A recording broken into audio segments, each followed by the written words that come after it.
Remue ménage. Remue ménage.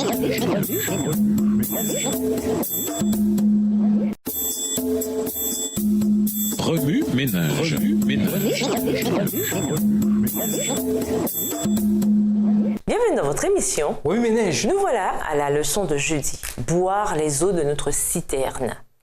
Lisons 1 Pierre 4, le verset 10. 1 Pierre 4, verset 10. Comme de bons dispensateurs des diverses grâces de Dieu, que chacun de vous mette au service des autres le don qu'il a reçu. L'Institut d'enseignement supérieur Union offre un cours intéressant intitulé Richesse et pauvreté.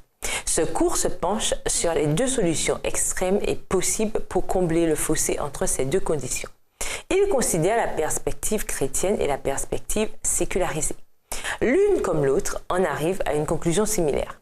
De nombreux individus ont de bonnes intentions, mais empirent souvent les choses sans le savoir. Il se trouve que ceux qui font bouger les choses pour soulager la pauvreté sont ceux qui jouissent d'une éducation supérieure et d'une formation spécifique. À la fin de ce cours, je me suis sentie coupable et confuse. Si je n'étais pas suffisamment instruite pour contribuer à l'éradication de la pauvreté, de quelle façon alors étais-je censé être une bonne gestionnaire pour Dieu? Après avoir retourné cela dans ma tête pendant quelques mois, me demandant si je devrais échanger ma concentration actuelle contre quelque chose impliquant la justice sociale ou au moins faire davantage de travail bénévole, j'ai fini par tout mettre de côté et passer à autre chose. Je pense que ma réaction à ce cours reflète celle de nombreuses personnes à l'appel à la gestion chrétienne de la vie. Nous ignorons les problèmes où nous investissons argent et effort dans tout ce qui semble être une bonne cause, quels que soient les résultats. Notre idée de la gestion chrétienne est bien souvent inatteignable. Nous découvrons dans la Bible des recommandations d'aider les veuves et les orphelins, de prendre soin de la terre, mais nous les interprétons inconsciemment comme signifiant que nous devons nous occuper de tous les problèmes de la terre. Ne sachant pas recommencer, nous nous sentons tout de même obligés de faire quelque chose. Nous pouvons faire du bénévolat pour des choses pas si bonnes que cela, ou donner à des organismes caritatifs dont nous ne savons strictement rien. D'où tirons-nous une telle vision de la gestion chrétienne de la vie?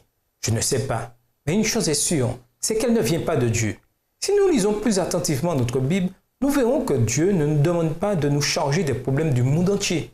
Jésus a déjà fait cela. Il a plutôt donné à chacun une œuvre spécifique à faire et des dons spécifiques pour s'en acquitter. Un travail peut sembler très différent de nôtre, ou un individu peut commencer son œuvre à une période de vie différente de nôtre. La clé, c'est de ne pas nous laisser distraire par des responsabilités et une œuvre qui ne viennent pas de Dieu. Dans nos conversations avec Dieu et probablement avec des gens qui nous connaissent bien, nous pourrons découvrir la gestion chrétienne à laquelle il nous a destinés. Au revoir. Et à demain si Dieu veut. Remue ménage. Remue ménage.